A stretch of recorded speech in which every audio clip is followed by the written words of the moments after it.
hey, can you do all of this work for us for free? Oh, You know? yeah. And it's like major brands sometimes that do that. But then afterwards, I was broke. What? Like, I just figured it out. I was on Spirit Airlines. I had, I was staying with my cousins. Like, I wasn't in a fancy hotel. I was using the money I had from like the side jobs and hustles to just pour into making good content.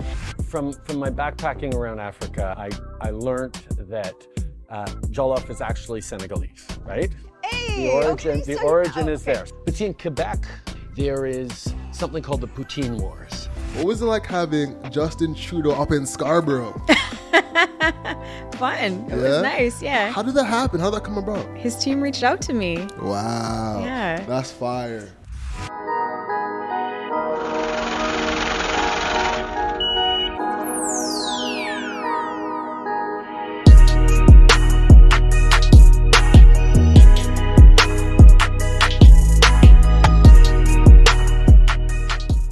Hello and welcome to Hustle for Everything podcast. This is the podcast where we receive stories, tips, and tactics from entrepreneurs who have done it.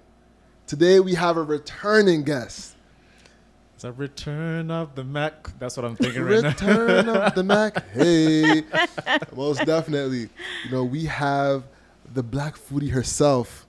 We have Eden Hagos in the building. Eden Swagos.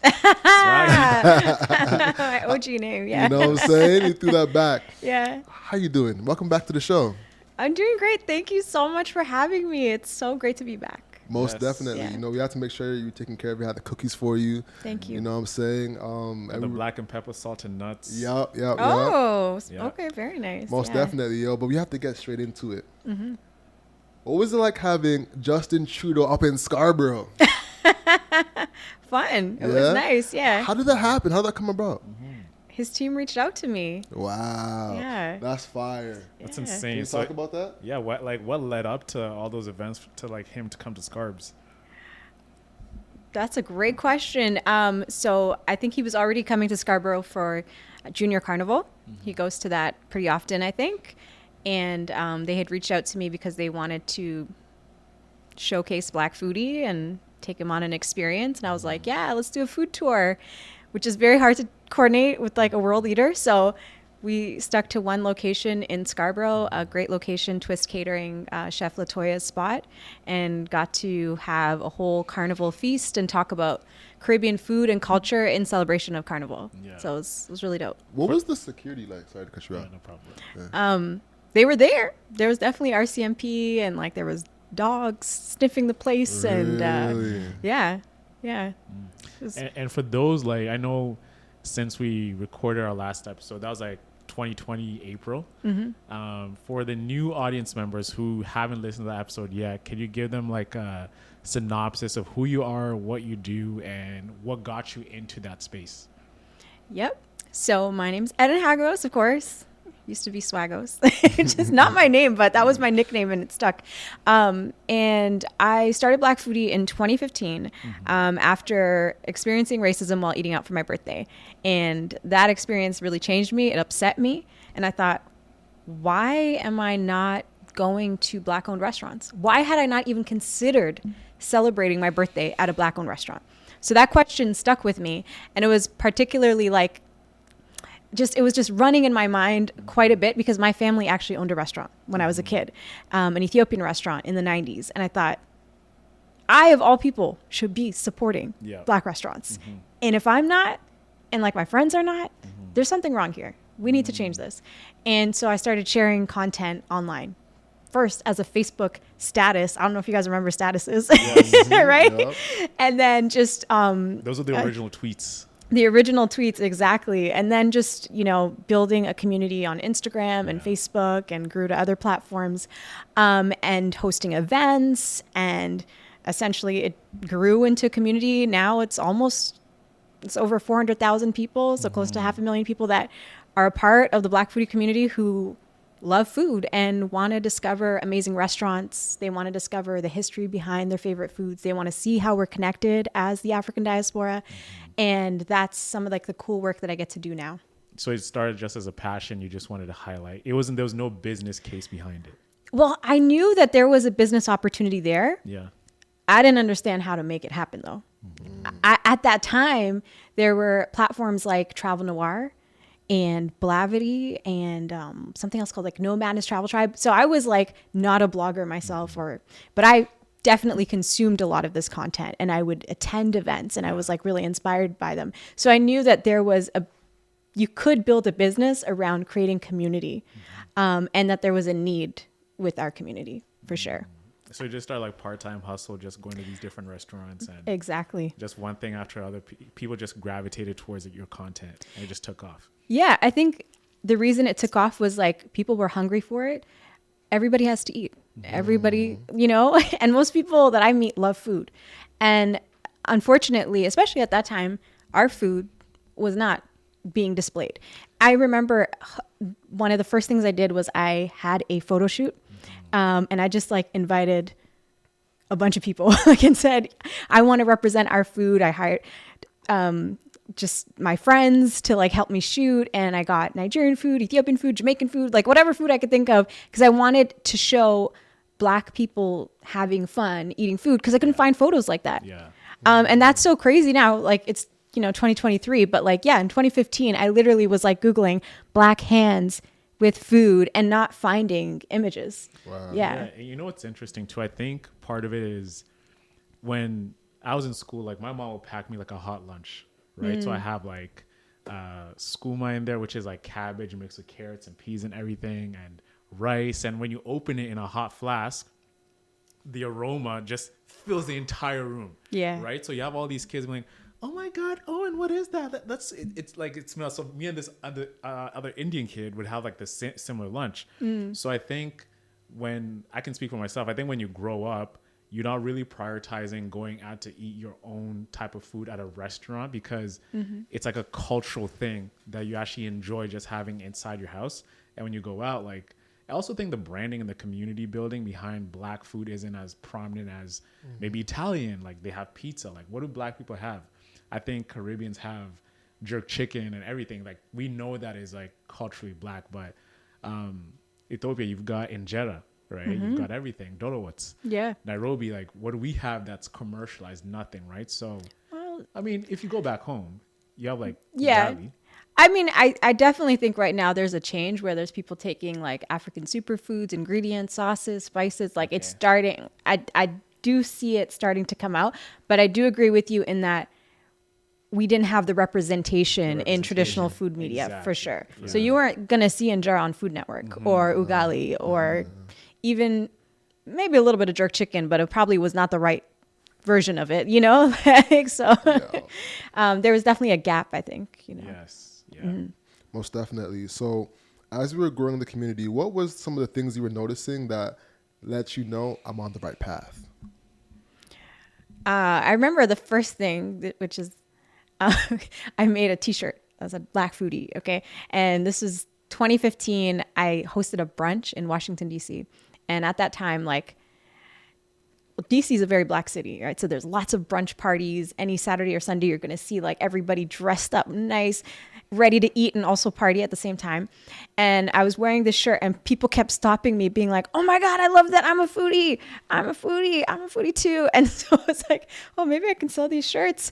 But also people, it resonated with them because they also loved food and they wanted to like represent. So that definitely, showed me something. And I started having like little pop-up events, which were really just fun ways for me to get information from people for free, like focus groups. And I did it everywhere I went. And, I traveled quite a bit. So I was like in Atlanta or in DC or in Toronto. And even though I was in very different cities, there was this same desire for connection and learning around their food, and also kind of like a guide to certain foods, because you might know a lot about ugali and I know a lot about dorowet, but You just got dorowet. Huh? You just said dorowet. Dorowet, yeah. Is it because all the time I've been saying Dodo what's What? Yeah, both are. Is this both yeah. correct? Okay, yeah, okay, yeah. cool. So Plantain, Is it plantain, plantain? yeah. is that what it is? Plantain? yeah, It's like that beef. I think it's like that. I mean, I don't speak Amharic very well, so I can't really tell you the exact way to say it, but that's how I say it. And I just saw that people had curiosity, but they needed a guide, you know, and I wanted to fill that gap. So how are you doing it with? So you're going to Atlanta, you're going to DC. Do you have a job at this point? Like, how are you finding time to go all these different places? And this is just as a passion project. You're just documenting. How did you find the resources to be doing all this at the time when it's very early stages? So originally I was in this like fellowship program called Studio Y, and they were paying us a little bit of money each month. So I had some time to actually like think and be creative without having to worry about big bills. But then afterwards I was broke. What? Like I just figured it out. I was on Spirit Airlines. I had, you know, I was staying with my cousins. Like I wasn't in a fancy hotel. I was using the money I had from like the side jobs and hustles to just pour into making good content. So I will say at that time, I wasn't very strategic in how I was getting money and using it. I was just going with the flow. Yeah. I was. Yeah. Oh man. Yeah. Good for you. Like Oh, those early stages could be rough. Yeah, especially was when you're rough. traveling broke. yeah. See, that's like the Yeah. trough of sorrows for most entrepreneurs. You know what I'm saying? Which is very interesting because when a lot of entrepreneurs are in that stage, they're usually by themselves, like solo dolo in their city, staying, you know, Yeah. to themselves. So, whereas with you, you were more so traveling around, which is not only a way to entertain yourself and keep yourself motivated, but also a good way to grow. You know, like how was that networking opportunities that you found in different cities? Did you find it as like a strategic way, or talk to me about that? I think a lot of it happened naturally. I knew that I wanted to connect with Black chefs. So any type of like food festival or event that I knew was going to gather a lot of Black people and have a culinary element, I went to it. So there was like this like Caribbean food festival in Montreal, and I went and was like, I'm going to record content. And then Essence Festival in New Orleans. I met several awesome Black chefs that were like really killing it in their spaces.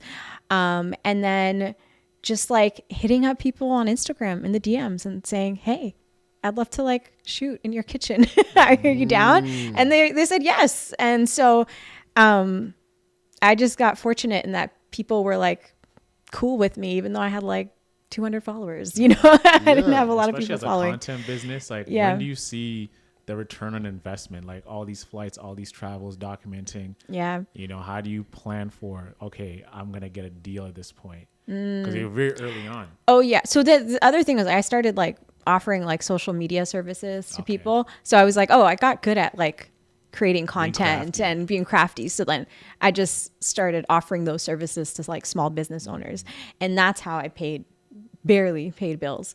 And then it was tough because I was like, how am I going to make this work? And then I remember maybe 2018, 2019, I thought, okay, now I have a sizable audience now.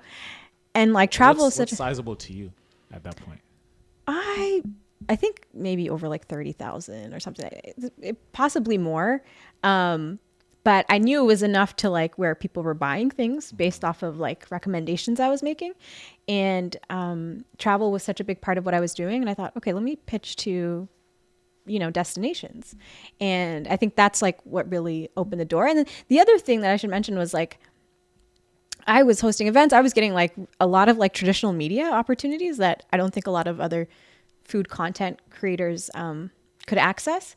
But it was difficult in Canada to get brand buy-in. Like I was definitely what I was doing, which was called Black Foodie, it was not very appealing to people. They were like, this is too political. This is too Black. This is too whatever. And so it was really tough. I remember thinking like, I can't make it here. I got to leave. Yeah. And things changed. 2020, the world changed. Yeah. Yeah. Most definitely. All right. So when you were pitching these brands, did you have a strategy of reaching out? Like, let's talk about the ways, because a lot of our entrepreneurs, they want to get that PR, right? And you have been a media darling for better words. Talk to us about that strategy, because that's a little hidden gem in there. Yeah. So I think being interesting is a strategy. I don't know if that was my strategy, but that definitely helped because I was doing something that was different at that time. And also like having fun conversations around food in ways that traditional outlets were not having. So with Black Foodie, I always had events, whether it was like in Jar and Chill or Doubles Wrist Patties, Jollof Wars. Yeah. And that like got the attention of like local journalists. So I would be on like, morning television or CBC and things. And I think that helped like also grow a community online. And when I did get those things, I made sure to keep in touch with people. So the next time I was having something, I was top of mind and it was easier to get coverage. I think like at that time, I don't think I had like a specific strategy. I think though afterwards I realized, oh, this is really helpful in like promoting this event and also like pushing this conversation that I think a lot more people should know about, like African foods, Caribbean foods. And then I could pitch. So I knew, okay, let's say now like Caravana just passed our Toronto Caribbean Carnival. This is an excellent time to be pitching Caribbean food content. There are tons of tourists coming into the city. Maybe it's a great time to pitch a guide, the top Caribbean restaurants to check out when you're in Toronto, or maybe some, snack foods to try. So like really trying to like keep your pitches compelling and also like relevant. Timely. Yes. That's a big jam. That's a big jam. Yeah. So for food, I think it's a big one around Caravana. And then you can probably like finesse around Father's Day where to go for like brunch and stuff like that. Yeah. But for like other entrepreneurs, like how could they leverage it if they're not in the food niche? Could they do like calendar events or something like that? Like, calendar events? Yeah.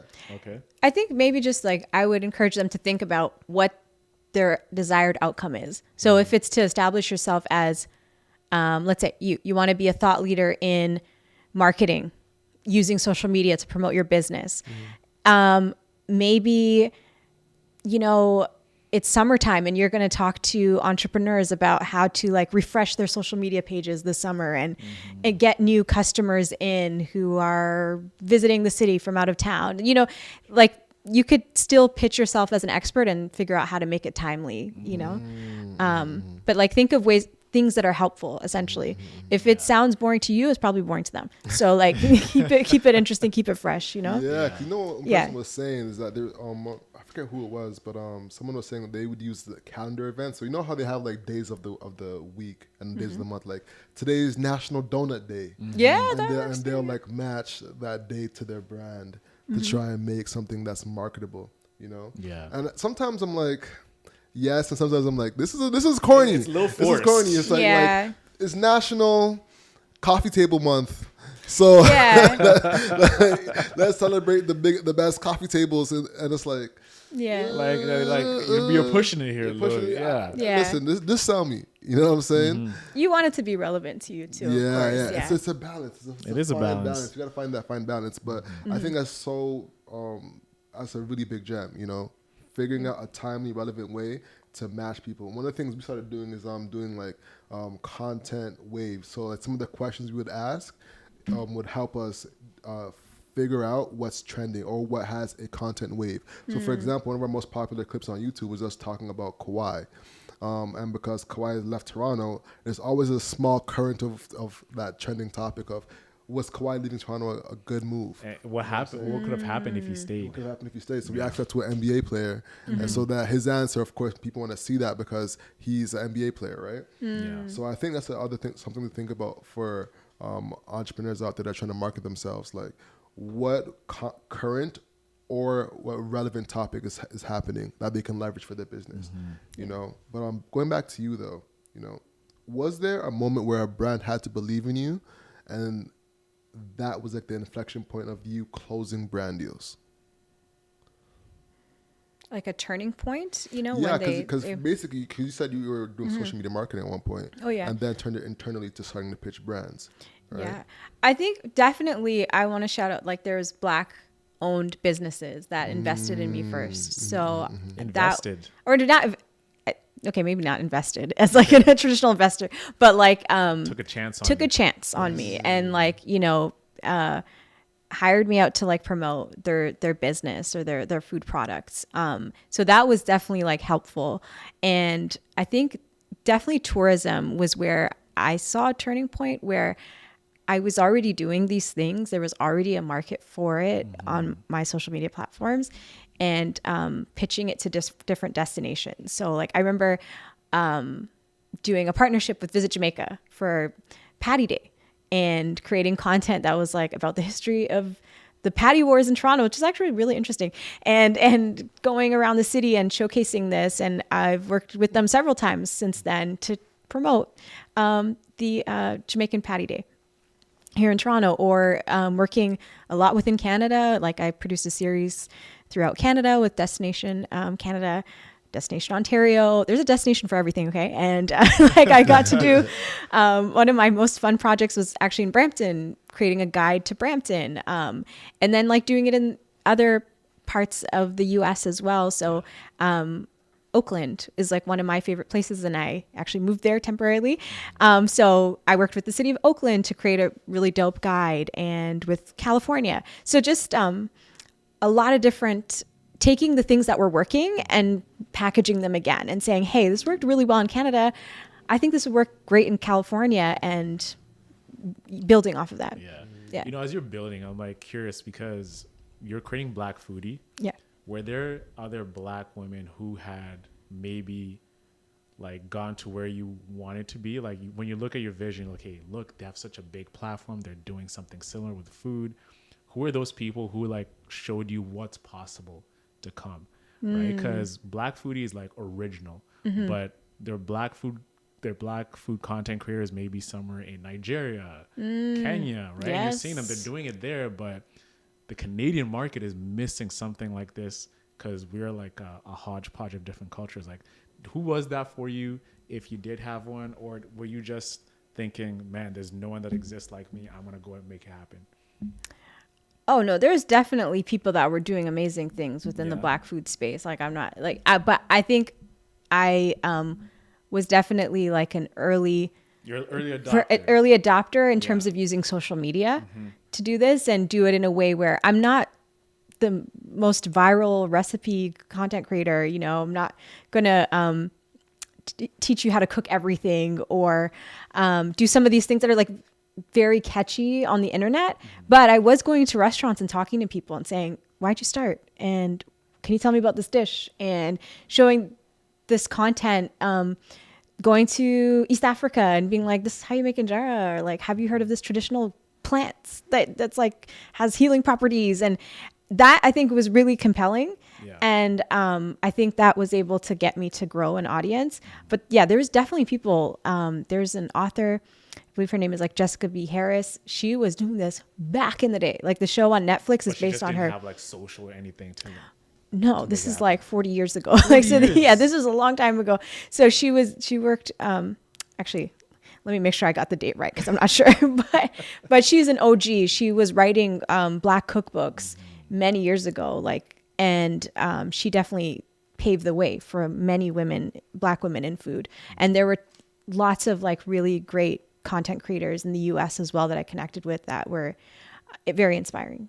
Yeah. So like ever since your rise to prominence within the Black food space, have you seen other people locally like start doing what you're doing? They're like, oh, I'm inspired by Eden. I want to start doing Black food content as well. Because you like came up and you like took over. Have you seen other people like coming after you and like, hey, let's collaborate. I like what you're doing. Let's form a team. How's that process been like ever since you became like the face of food content creation for the Black community here in Toronto and the States? Thank you. I think there's many faces, and there's tons of really dope Black food creators that are from Toronto. Toronto is a diverse city, so there's a lot. And I am fans of their work. I learned how to cook different West African food and stuff. So I think that Black Foodie definitely paved the way for people to like talk about their culture. Yeah. But I think they already had the talent. It already existed. And like now the social media platforms change. So you've got platforms like TikTok where you can like grow so quickly. But yeah, there's a lot of really dope Black food content creators in Toronto. And every time I come here, I'm like, yes, this is awesome. Yeah. Do you like competing? Competing? Yeah. Like, No. You don't like competing? No, You because don't I want to be don't. number one? I don't think that I need to compete because I think there's space for everybody. Okay. There's only one Eden Hagos. Actually, there's many Eden Hagoses because it's a common name. But there's only one me doing what I'm doing the way that I'm doing it. And so I think people that are coming to me can also really enjoy other creators' content. Has someone ever bit your style? No, No, never. I don't think so. I don't think so. Like the way you edit content, you know, I'm just like trying to like. No, I don't think that's what makes my content unique. Actually, it's not like I'm like doing all sorts of tricks with my phone or whatever. I think people actually like come to watch this content because they're really interested in the stories that we tell. Yeah. I completely agree. We're gonna take a quick break to get some drinks in us. Okay. And come back into it.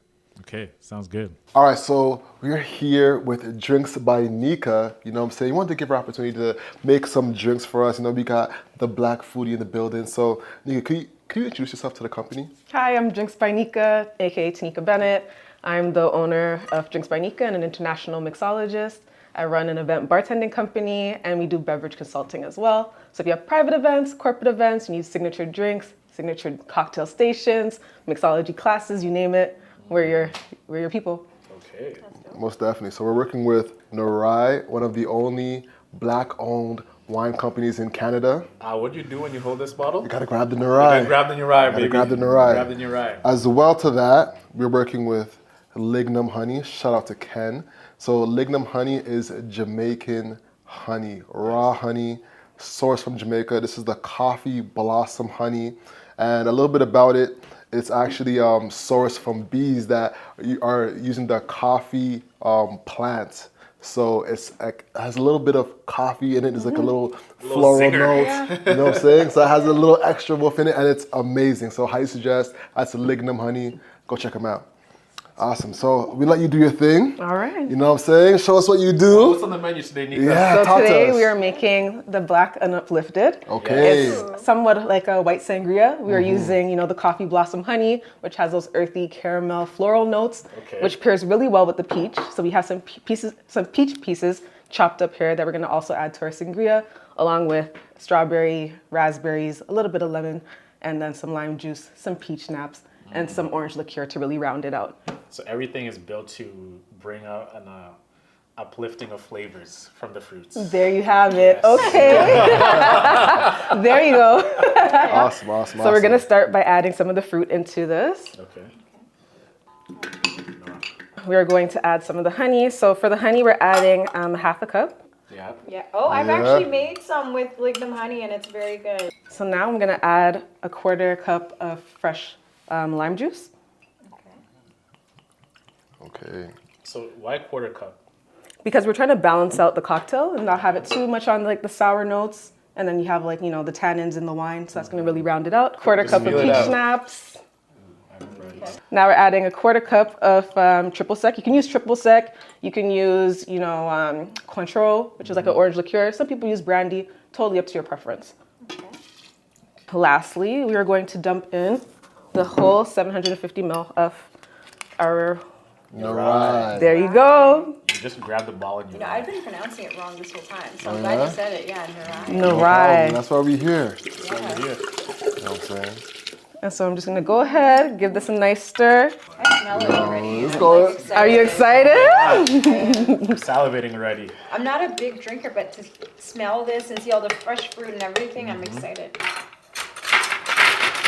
We're gonna put some ice. All right, so let me ask you something. What city, when you go to all right, I know this one is one of the top ones. Like, when you are looking at where I want to travel for food, what really comes top of mind for you? Oh, that's so hard. I mean, Toronto, of course. Toronto is because that's also been home for a long time. Toronto has amazing food. But if it's in the US, no, I'm gonna say the UK. Really? Brixton, London, London, UK, because when you go there, there's such a huge Caribbean and West African community, and they have such dope, cool, creative businesses there. So I think especially if you are from Toronto, you're gonna love the UK. You're gonna love London. Oh, this looks so pretty. Right. Wow, UK presentation. food. Okay. Yeah, I'm curious. Have you been to New Orleans? Of course. You went for Essence Fest, right? Yeah, I actually got to host the You got to first host, eh? food and wine festival that they had last year. It was really fun. And how's the food there? Like I heard it's like insane. Amazing, incredible. Yeah. No stretchy pants. Like you just gotta be ready. Did you try anything like off the beaten path? Like, you know, they do alligator, they do frog legs. I know, right? No, I just had like the oysters, which are typical, I guess. I didn't have the alligator. I think I had alligator outside of New Orleans actually, and it wasn't memorable. So I definitely got to go back and try it there. So what food was memorable that's like off the beaten? Like I didn't think I would like that. I actually have one for myself. I'm curious to know what yours is. Okay, so one of the more interesting places that I went to, this was in Montreal. It was a restaurant called Aquaba, and it was one of my favorites. The chef was from Ivory Coast, but he lived for a long time in Greece. So he mixed West African and Greek flavors, and it was so good. Like I was like, I never thought I was gonna have Greek West African fusion or enjoy it, but it was like the most unique combination, and it was so good. Crazy combo. It was. So we're toasting now. Yes. To Black and Uplifted. It's Black and Uplifted. Shout out to Eden.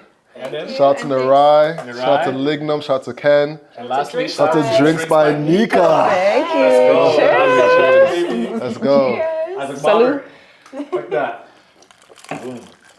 Boom. You taste that honey? Yo. Yeah, really Yo. glad you like it. This is actually really good. It is really. Can we keep drinking? All we need now is some sun. Yeah. Oh yeah. This is a beach drink. This is for definitely sure. a beach beverage. Oh my goodness, I gotta get this honey. I Yeah. gotta get this wine. Okay. And the thing about it, I will write the recipe. I'll Okay. share the recipe. A lot of people don't know. Like a lot of people use simple syrups in their cocktails. Honey is a great alternative as well. So if you're ever looking to change things up, and they have a spicy honey as well. You know what I tried with this stuff too? His honey with pizza. Mm-hmm. Okay, you put it on top. It's very good. I'm somebody who likes honey on my pizza, so Likewise. yeah. Especially like with the sausage. Yeah. Mhm. Very good. Hot honey. Hot honey. Hot honey. Hot honey's Scotch where it's bonnet. at. Yeah, that's a fact. That's a fact. Awesome. So let's go sit down and continue the conversation. Yes, with our Black and Uplifted. Yes, yes. Hey. Cheers, y'all. This podcast is brought to you by Lathr. Lathr is a men's grooming line focused on using natural ingredients along with their invincible line. I highly suggest it. It makes you smell damn good. Yo, Owen, tell them about the body oil. Man, the body oil, if you're going out this summer, the last thing you want to be is ashy. Let me tell you that. The body oil is dangerous. It's a mixture of nice lotion with oil in it and a touch of fragrance. It's like the complete perfect formula that you need to have an amazing summer, fall, winter, whatever season it is. Grab that body oil. You're not going to be disappointed. And they also have other products too. Yep, they got deodorant without any aluminum or parabens. So they're made with natural ingredients, you know what I'm saying? So it really helps your body out. You can smell good, feel good. The beard oil is good too. My favorite is the mahogany. That one is, and the black cherry too. The black soap, cherry, yes. the soap goes crazy. Man, that soap is definitely lathering for sure. Most definitely. So the podcast is brought to you by Lathr. That is LATHR.com. That is LATHR.com. Let's get back into the show. You know what?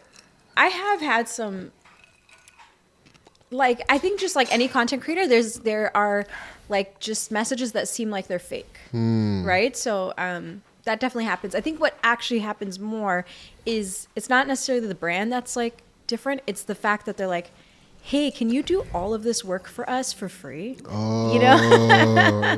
And it's like major brands sometimes that do that. So that I think is the most surprising Really? thing that will happen. Yeah. Yeah. And I know that like maybe a smaller creator, somebody who's just looking to start out would be interested in it, but like really look at the terms because they're wanting to have. I recently got a request where they wanted me to be a part of an ad campaign, and like they were going to use my image and photos and like in a major campaign, and that's where I'm like, you got to make sure you have a lawyer. This is not a good offer. Wow. So have you ever gotten taken advantage of by a brand where they try to like use usage rights or something like that on you? Like, how's that been?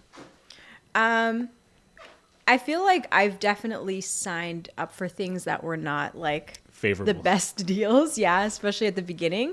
But I think now, like, I have a lawyer who reviews things, and I definitely am also at the stage where like I've got a huge community. I know my stuff is compelling. It makes an impact. It leads to sales. People book trips based off of, the things that I share. So I don't accept foolishness anymore. Do you have some of the reviews, like the things that comes in now, and they know, okay, this is Eden, this is on brand for her, this is not, and you trust their judgment?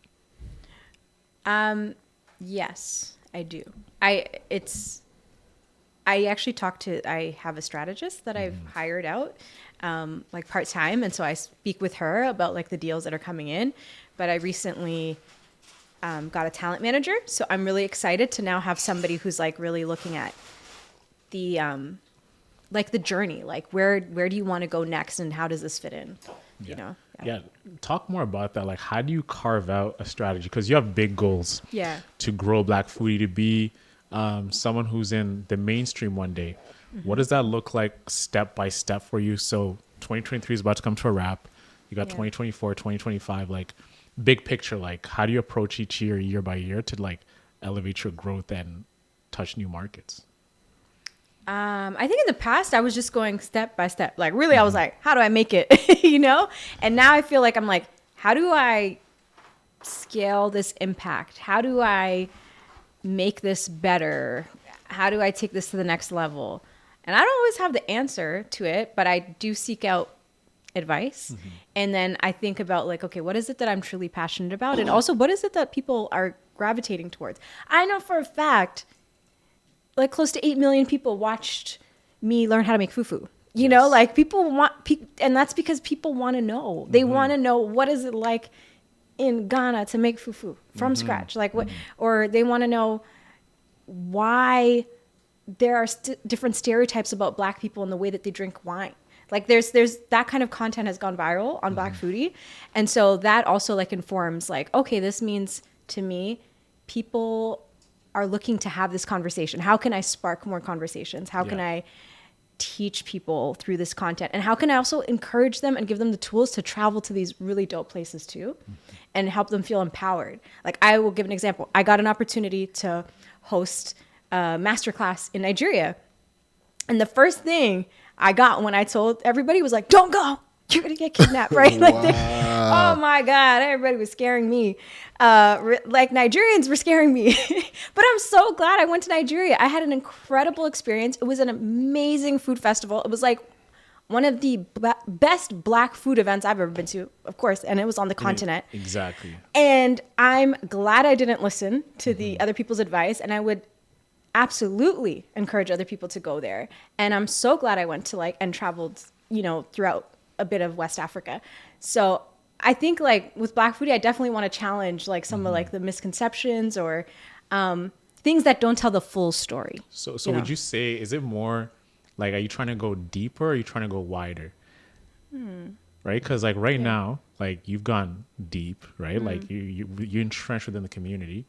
So what does wider look like for you, right? And still maintaining that depth, because some people have a challenge of going wider, but they lose that depth and becomes more surface level. It's just like, okay, let me just get as many eyeballs as I can. And sometimes you can get lost in the sauce just to try and go wider. So how do you maintain that balance?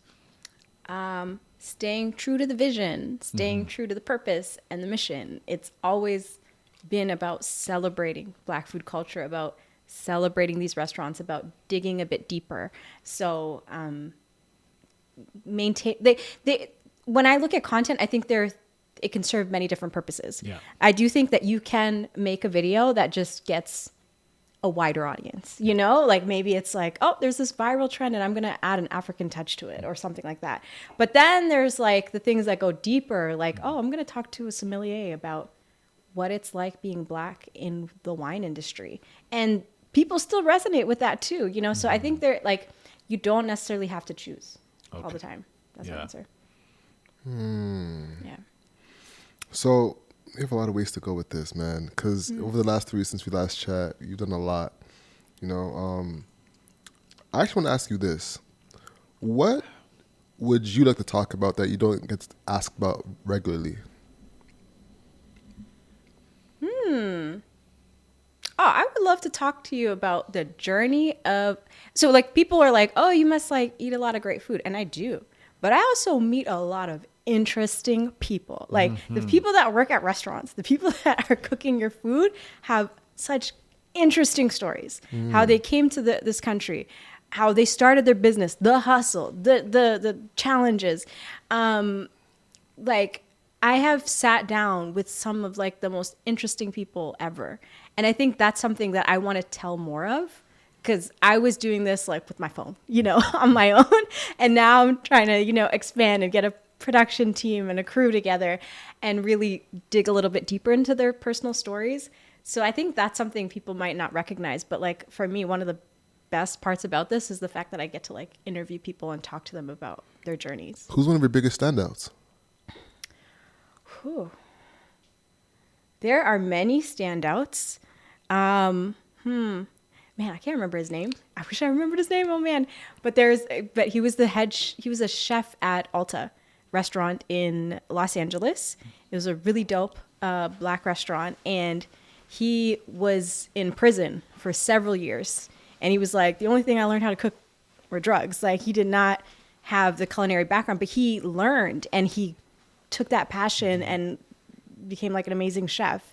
And he was just so funny and interesting. And I was like, the journey, like to be able to have this job now that like feeds people and like makes such a positive impact and like transform his life, that was something that was really interesting and stuck with me.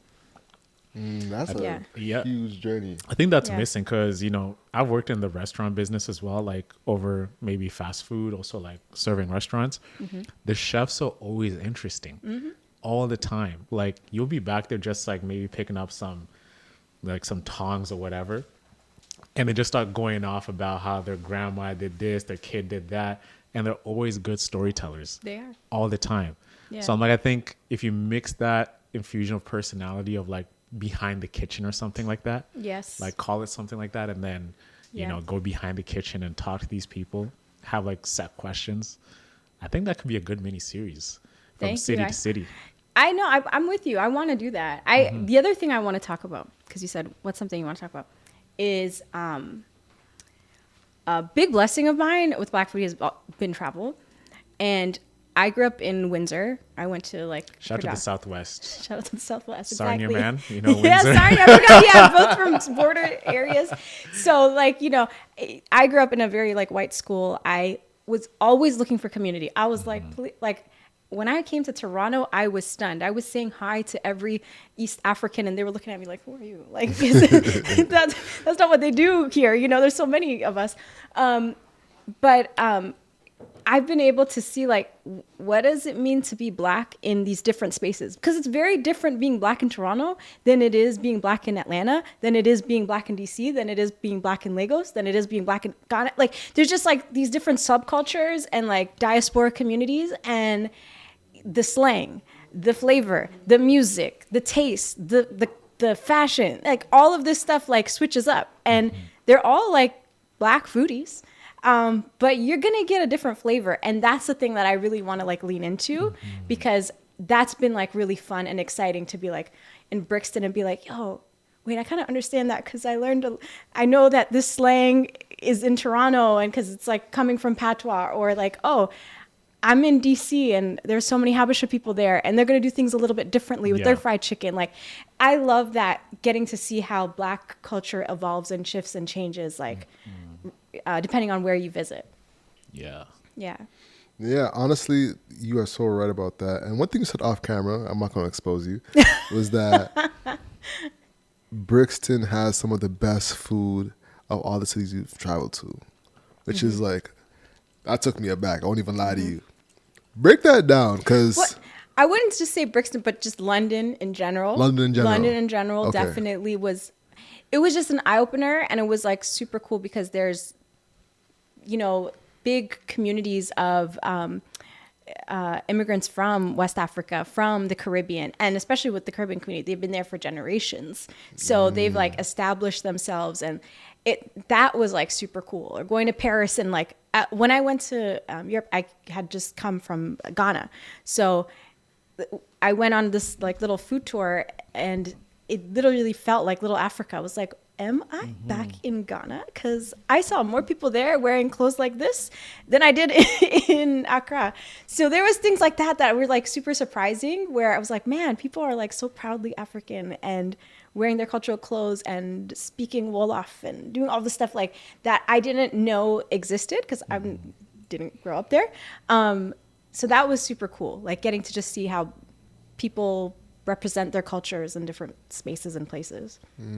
So it's more like the surprise of it. Yeah, the not surprise just the of it. actual. Because Yeah. maybe if you go to Lagos, you're like, all right, I'm in Nigeria. Yeah. I'm about to go have this food. So you coming in with the expectations expectation. is high. Yeah, it's Yeah. high. Yeah. But you go to London, you're like, I'm in London. Like, Expecting some beans and yeah, fish you and got chips. some fish and chips and rain. Yeah. Some gloomy weather. I You know got what the I'm rain. saying? I did get the rain, but Yeah. I definitely had others. I didn't even eat beans or What fish, was it? and Fish and chips. chips. Fish and chips? No, I didn't have any of that. Beans and biscuits. I haven't been to London, but I've been to Amsterdam, and let me tell Oh, that's you, lit. I was so underwhelmed with Amsterdam. Like, It's bland. very bland. Yeah. Everything was bland. No The seasoning, the nothing. steak was. Did you go to any black restaurants though? I hadn't. You know what? I need to go to Okay. some carousel restaurants. Yeah. You know, in Amsterdam. You know, because I know Amsterdam is a thing of carousel. Yeah. So I didn't get a chance to. I was there in university on like a trip that was a university sponsored type of thing. So I didn't get a chance to really like explore.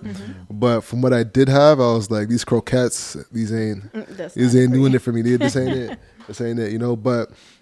London, I feel just like Toronto, it's a melting pot a lot more than other cities like that, you know.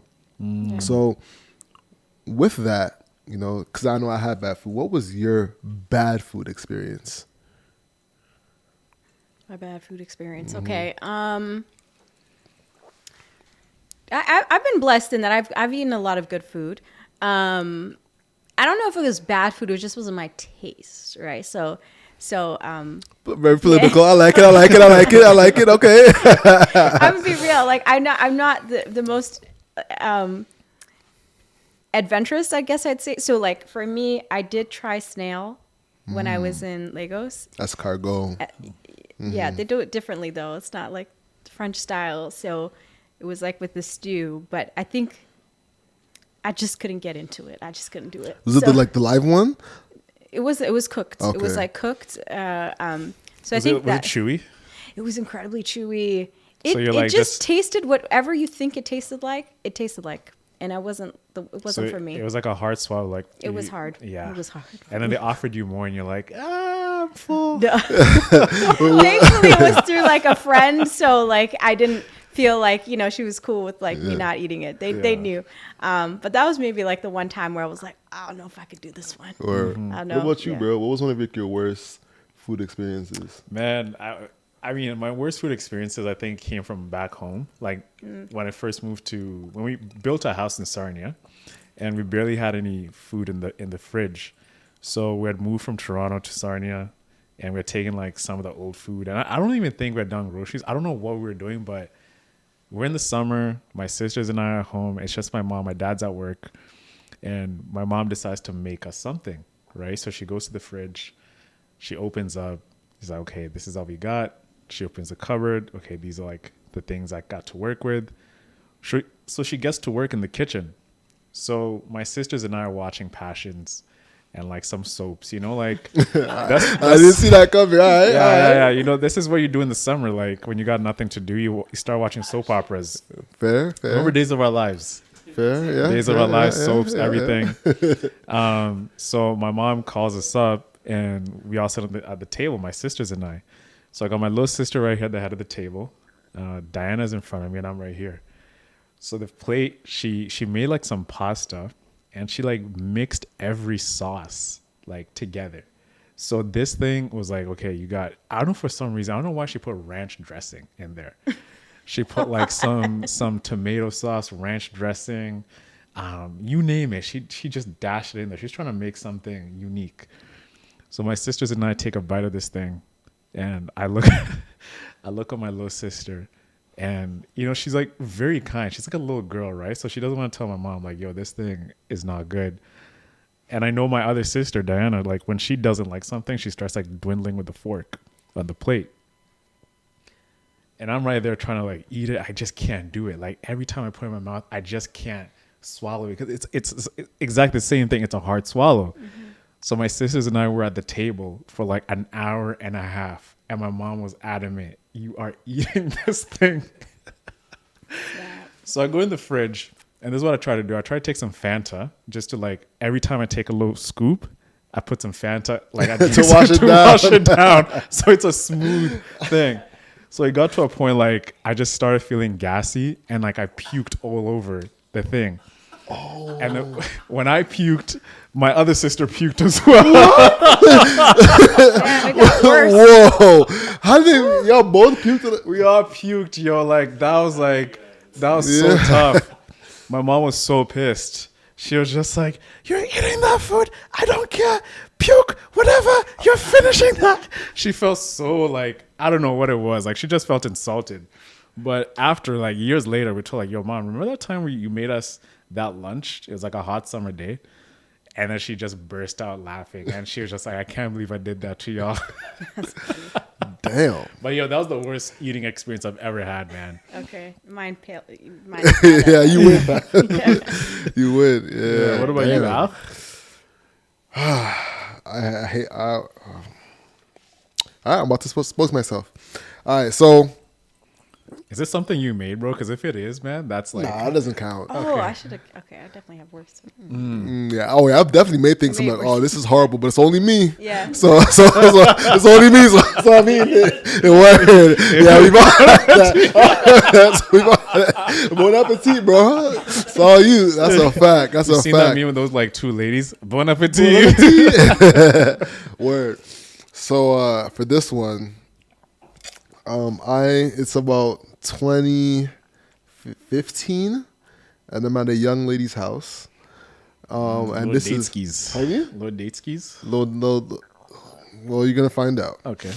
So I'm at this young lady's house, and this is like when vlogs just started. We started watching vlogs together, enjoying each other's company, and then all of a sudden, knock at the door. Her mom's home early. So I'm like, oh wow, this is a surprise. I guess I'm meeting her mom. So you said that verbatim. Pardon me? You said that. Oh, I'm meeting your mom. Yeah, exactly. Well, I guess I'm meeting your mom. Yeah. Skipping ahead, I meet the mom, and she's like, oh, well, you're staying for dinner, right? And I'm like, I guess I am. Staying for dinner. Yeah. And she made a plate of food.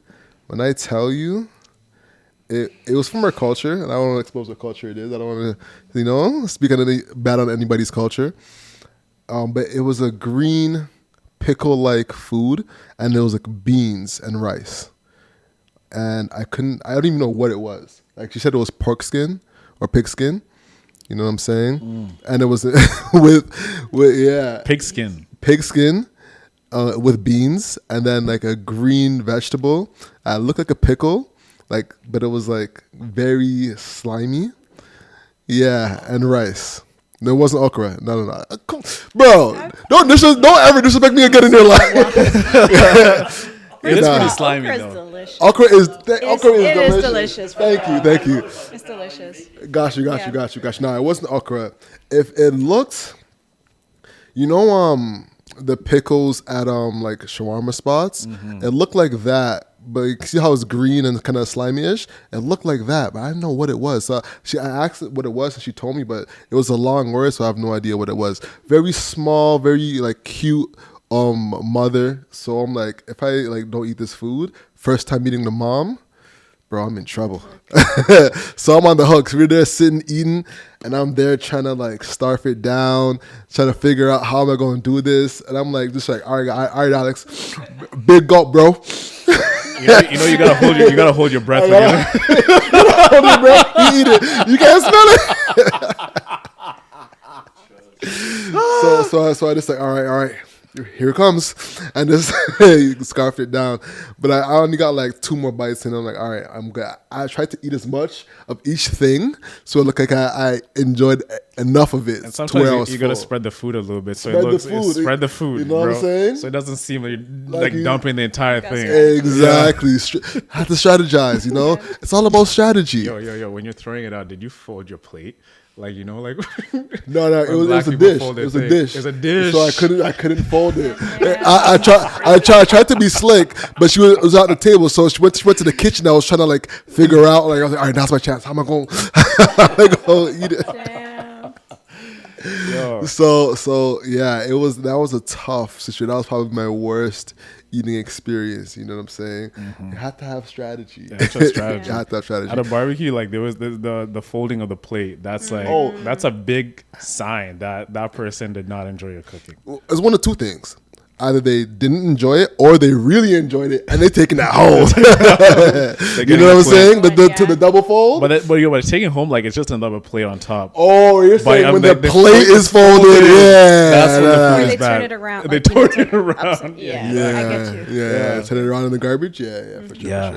For sure. But speaking yeah. of strategy, though, so you hired a strategist, right? So what has the strategist added? You know, and what can we learn from hiring a strategist? Definitely like a wider perspective and challenging some like assumptions that I had. So like, you know, when you're in your corner, right?